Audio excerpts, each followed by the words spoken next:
उम्मीद करती हूँ आप सब खैर-ओ-आफियत से होंगे। This is me Umme ऐमान। Student, हमारा चैप्टर 11 होलोजोइक न्यूट्रिशन कंटिन्यू है, जिसमें हमने उसका इन डिटेल इंट्रोडक्शन लिया था कि हमारे पास होलोजोइक न्यूट्रिशन क्या है, किसकी टाइप है, किस तरीके से मौजूद है और इसमें कौन कौन से ऑर्गेनिज्म होते हैं।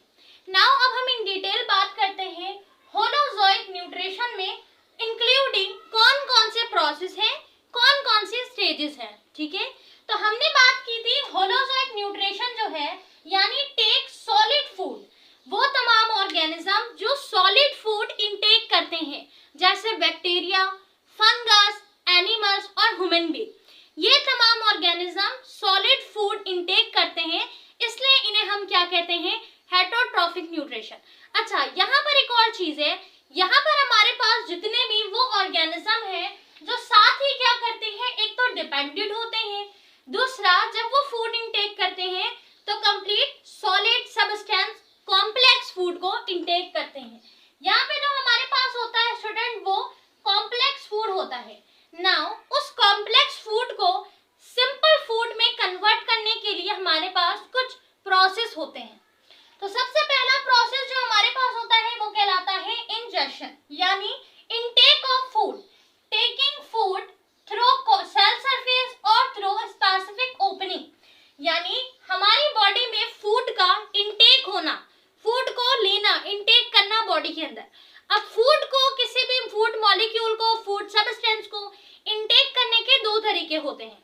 एक, हम अपने सेल के जरिए सेल सरफेस के थ्रू उसको इनटेक करते हैं, जैसे ऑक्सीजन, जैसे हमारी बॉडी में कार्बन डाइऑक्साइड प्लांट इनटेक कर रहे हैं। ठीक है, तो बाकी चीजों का इनटेक हम सेल सरफेस के थ्रू भी कर सकते हैं और हम स्पेसिफिक ओपनिंग, यानी जिसे हम माउथ कहते हैं, स्पेसिफिक ओपनिंग माउथ के थ्रू भी इंटर करते हैं। तो फूड पार्टिकल को इनटेक करना अपने माउथ के जरिए या सेल सरफेस के जरिए, ये प्रोसेस हमारे पास कहलाता है इंजेक्शन, यानी इनटेकिंग ऑफ फूड, फूड का लेना, इनटेक करना। नाउ अब हमारी बॉडी में एक सॉलिड फूड अंदर आ गया है, हमने इनटेक कर लिया है। नाउ अब वो फूड क्या होगा, डाइजेशन की तरफ जाएगा। डाइजेशन प्रोसेस क्या है, ब्रेकिंग डाउन ऑफ फूड, यानी वो कॉम्प्लेक्स फूड जो हमने इनटेक किया था अब वो ब्रेक होगा सिंपल फूड में। ठीक है, सिंपल सब्सटेंस में टूटेगा with the help of enzyme. अब हमारी बॉडी में जो हमने फूड को इनटेक किया है वो फूड हमें ऐसी एनर्जी नहीं देगा, पहले वो टूटेगा, टूटने के बाद फिर वो हमें एनर्जी प्रोवाइड करेगा। ठीक है, तो फूड का, कॉम्प्लेक्स फूड का सिंपल टूटना इनटू सिंपल सब्सटेंस, ये प्रोसेस कहलाता है डाइजेशन का। डाइजेशन में जो फूड स्टूडेंट टूटता है वो ऐसे ही नहीं टूटता, by the help of enzyme टूटता है। कुछ डाइजेस्टिव एंजाइम होते हैं जो उन फूड को, कॉम्प्लेक्स फूड को इनटू सिंपल सब्सटेंस में ब्रेक करते हैं।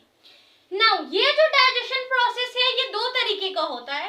एक हमारे पास होता है इंट्रासेल्युलर डाइजेशन, एक होता है एक्स्ट्रा सेल्युलर। इंटरसेल्युलर डाइजेशन और एक्स्ट्रा सेल्युलर डाइजेशन में क्या फर्क है स्टूडेंट? डाइजेशन जब टेक प्लेस होगा इनसाइड देयर सेल्स, यानी लिविंग ऑर्गेनिज्म के सेल के अंदर जब डाइजेशन होगा, यानी कॉम्प्लेक्स फूड स्मॉलर या सिमिलर या सिंपलेस्ट फॉर्म में, सिंपलेस्ट सब्सटेंस में टूटेंगे, तो हमारे सेल के अंदर अगर टूटेंगे तो हम उसे कहेंगे इंट्रासेल्युलर डाइजेशन। और अगर सेल से बाहर, यानी कि सेल से बाहर बॉडी के अंदर तो टूटेंगे लेकिन सेल का उससे लेन देन नहीं होगा, हमारी बॉडी में बाकी जो ग्लैंड्स हैं, बाकी जो ऑर्गन है वो वर्क कर रहे होंगे, उनको एनर्जी मिल रही होगी, तो आउटसाइड जो सेल हमारे पास डाइजेशन होगी उसे हम कहेंगे एक्स्ट्रा सेल्युलर डाइजेशन। ठीक है, इंटरसेल्युलर डाइजेशन में स्टूडेंट हमारे पास ये एंजाइम रिलीज नहीं होते, यानी जब सेल के अंदर डाइजेशन हो रही होती है इंट्रासेल्युलर, तो एंजाइम रिलीज होते हैं सेल के अंदर, सेल से बाहर रिलीज नहीं होते। ये सेल के अंदर रिलीज होंगे क्योंकि फूड सेल के अंदर डाइजेस्ट हो रहा है।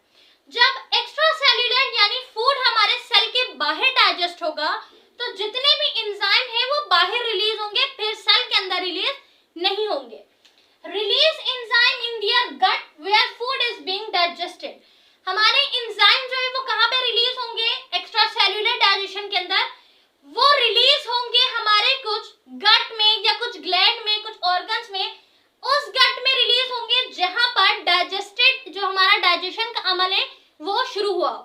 यानी जहां पर फूड अभी डाइजेस्ट होना शुरू हुआ है वहां पर एंजाइम जो है वो रिलीज होंगे।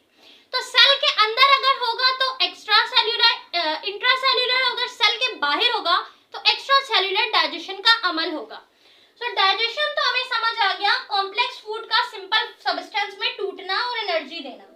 नाउ उसके अलावा हमारे पास एक और प्रोसेस है, दैट इज एब्जॉर्प्शन। एब्जॉर्प्शन क्या प्रोसेस है? जब कुछ सॉल्युबल फूड मॉलिक्यूल हमारी बॉडी में, जो हम कुछ सॉल्युबल फूड को लेते हैं ना, जब वो सॉल्युबल फूड एब्जॉर्ब होंगे हमारे कुछ मेम्ब्रेन में और वो यूटिलाइज होंगे ड्यूरिंग कुछ मेटाबॉलिक प्रोसेस के लिए, एक्टिविटीज के लिए, तो उसे हम कहेंगे एब्जॉर्प्शन। सो एब्जॉर्प्शन में हमारी जो डाइजेस्टिव मेम्ब्रेन है ना, उस मेम्ब्रेन में जो डाइजेशन होती है वो डाइजेशन हो जाती है। जितने भी सॉल्युबल हमारे पास फूड मॉलिक्यूल होते हैं ना, ये सॉल्युबल फूड क्या करते हैं? डाइजेस्ट हो जाते हैं या एब्जॉर्ब हो जाते हैं हमारे डाइजेस्टिव मेम्ब्रेन में। सो ये डाइजेस्टिव मेम्ब्रेन में एब्जॉर्ब क्यों होते हैं? ये डाइजेस्टिव मेम्ब्रेन में एब्जॉर्ब इसलिए होते हैं ये सॉल्युबल फूड मॉलिक्यूल, ताकि ये बाद में लेटर ऑन जब हमारे पास मेटाबॉलिक प्रोसेस हो, सो उस मेटाबॉलिक प्रोसेस में, उस मेटाबॉलिज्म में एक्टिविटी परफॉर्म कर सके। तो बाकी जो एक्टिविटीज होती है ड्यूरिंग मेटाबॉलिक एक्टिविटी, उधर ये एंजाइम या हमारे पास ये जो मॉलिक्यूल है, सॉल्युबल मॉलिक्यूल, ये यूटिलाइज हो सके, यानी इस्तेमाल किए जा सके। सो ये तो हमारे पास कंप्लीट डाइजेशन हो गई। इन द लास्ट हमारे पास जो डाइजेशन होती है, यानी कि जो न्यूट्रिशन हासिल किया जाता है इन द लास्ट ना, उसके बाद हमारे पास कुछ ऐसे मॉलिक्यूल, कुछ ऐसे फूड सब्सटेंस होते हैं जो डाइजेस्ट नहीं होते, जो अनडाइजेस्ट होते हैं। सो वो अनडाइजेस्टेड फूड कहाँ जाते हैं? वो हमारी बॉडी से रिमूव हो जाते हैं, स्पेल आउट हो जाते हैं। उस प्रोसेस को हम कहते हैं इजेशन। नाउ इजेशन यानी एक्सक्रीशन प्रोसेस, बॉडी से वेस्ट मटेरियल यानी अनडाइजेस्टेड फूड का एक्सपेल आउट होना, एक्सक्रीट आउट होना, ये हमारा लास्ट प्रोसेस होता है। यानी वो सारे फूड जो अभी सही से डाइजेस्ट नहीं हुए हैं या वो डाइजेस्ट नहीं हो सकते या उनसे मजीद कोई न्यूट्रिएंट्स हासिल नहीं किया जा सकता, तो वो बॉडी उसको वेस्ट कर देती है ना, अब उसे बॉडी से निकालना बेहद जरूरी हो जाता है। तो डाइजेशन में लास्ट जो हमारे पास स्टेज है, इंक्लूडिंग जो हमारे पास प्रोसेस है, वही एक्सक्रीशन प्रोसेस है। तो ये तो हमारे पास डाइजेशन हो गए।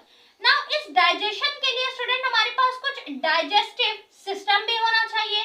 सो हमारे पास जो डाइजेस्टिव सिस्टम है, इस डाइजेस्टिव सिस्टम में हमारे पास दो तरीके के सिस्टम होते हैं, दो तरीके के ट्रैक होते हैं।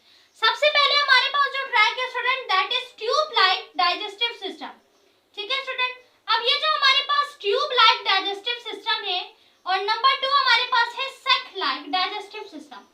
सो the tube like digestive system और सैक लाइक डाइजेस्टिव सिस्टम, ये दोनों डाइजेस्टिव सिस्टम डिपेंड करता है ऑर्गेनिज्म के ऊपर। लाइक कौन सी ऑर्गेनिज्म की बॉडी है जो tube like digestive system perform करेगी, कौन सी ऑर्गेनिज्म है जो सैक लाइक करेगी, ये फर्दर हम डिस्कस करेंगे। नाउ हमें डाइजेशन प्रोसेस करने के लिए हमारी बॉडी को एक पूरा डाइजेस्टिव सिस्टम चाहिए। सो ये डिपेंड करता है ऑर्गेनिज्म के ऊपर कि ऑर्गेनिज्म कैसा है।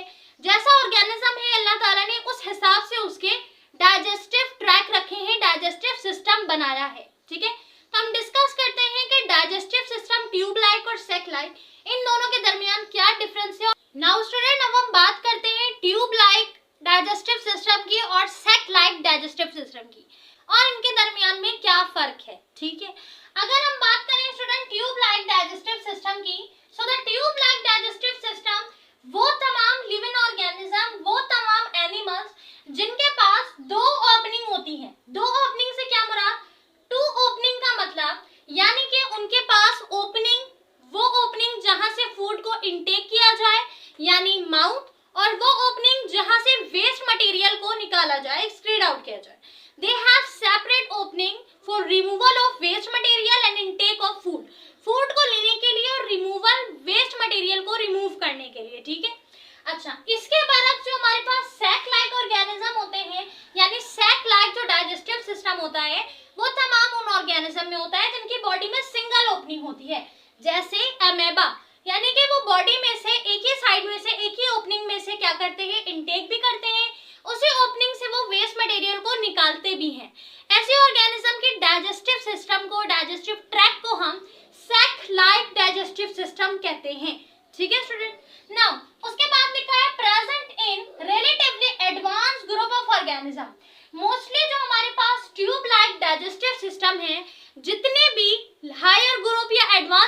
ऑर्गेनिज्म है, मोस्टली एनिमल्स हो गए, बाकी ह्यूमन बीइंग हो गए, ठीक है, तो उनकी बॉडी में होते हैं।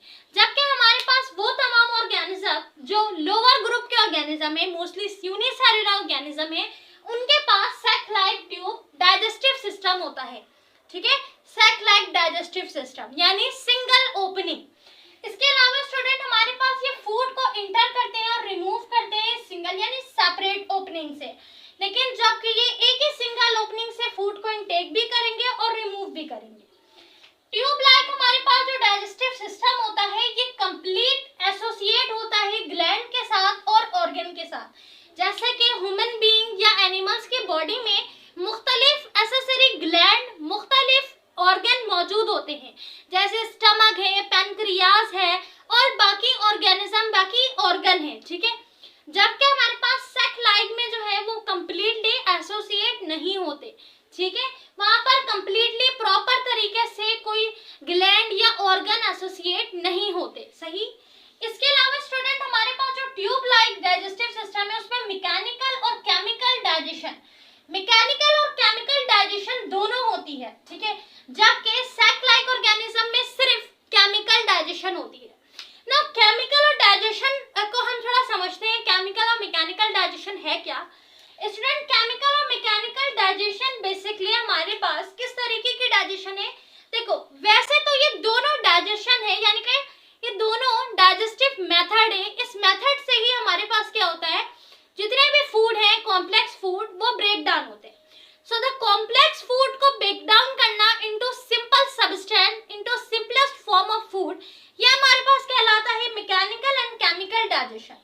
सो मैकेनिकल और केमिकल डाइजेशन में जब हमारे पास स्टार्ट में यानी कि बिल्कुल बीइंग, जब हम खाने को इंटेक करते हैं, जब हमारी खाने को इंटेक करने के बाद उसे चबाना, उसे च्यू करना, उसी टाइम पे हमारी 50% डाइजेशन स्टार्ट हो जाती है।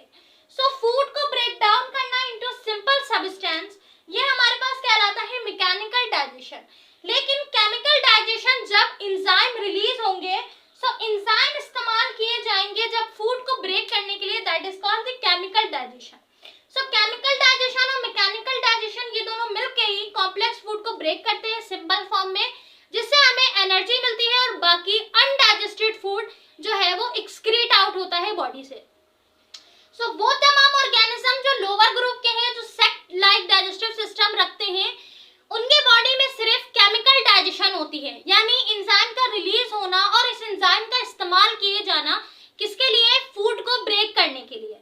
जबकि ह्यूमन बॉडी में, बाकी ऑर्गेनिज्म में जो ट्यूब लाइक डाइजेस्टिव सिस्टम रखते हैं, उनकी बॉडी में मैकेनिकल और केमिकल दोनों डाइजेशन होती है, ठीक है।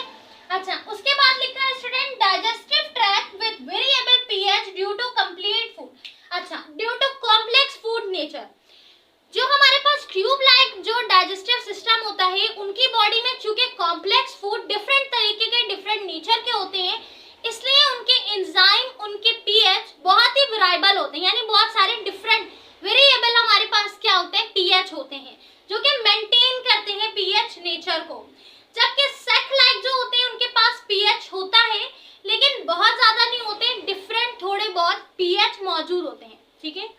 इसके साथ ही लिखा है इनॉर्मस एंजाइम्स, यानी बहुत सारे एंजाइम मौजूद होते हैं, प्रेजेंट होते हैं ट्यूब लाइक डाइजेस्टिव सिस्टम में। जबकि सैक लाइक डाइजेस्टिव सिस्टम में बहुत सारे तो नहीं होते, लेकिन फ्यू कुछ डाइजेस्टिव एंजाइम मौजूद होते हैं जो कि केमिकल डाइजेस्टिव सिस्टम में हेल्प करते हैं, केमिकल डाइजेशन में हेल्प करते हैं, ठीक है।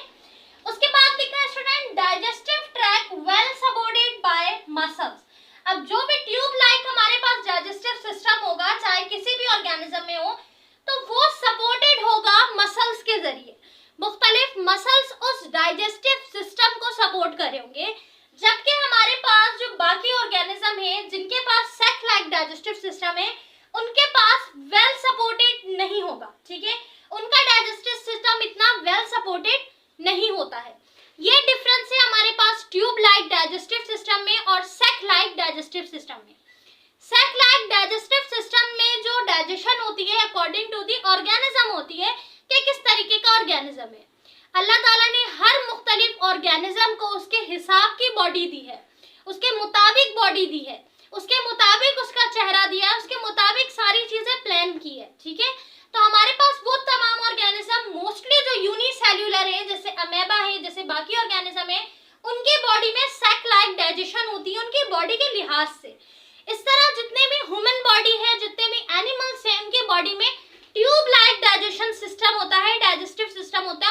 बॉडी के लिहाज से, ठीक है। तो ये इनके दरमियान डिफरेंस है। इंटरसेल्यूलर एक्स्ट्रा सेल्यूलर के दरमियान डिफरेंस आपके पेपर में आ सकता है। डाइजेस्टिव सिस्टम में हमारे ट्यूब लाइक डाइजेशन और सेक लाइक डाइजेशन के दरमियान डिफरेंस आ सकता है। इन दोनों डाइजेस्टिव सिस्टम को अच्छे से पढ़कर समझ कर जाइएगा। इस टॉपिक में कोई भी चीज जो आपको ना समझ आई हो आप बिल्कुल कमेंट में पूछ सकते हैं। Thank you so much for watching. इंशाल्लाह नेक्स्ट वीडियो में मजीद डिस्कशन करेंगे इस टॉपिक से रिलेटेड।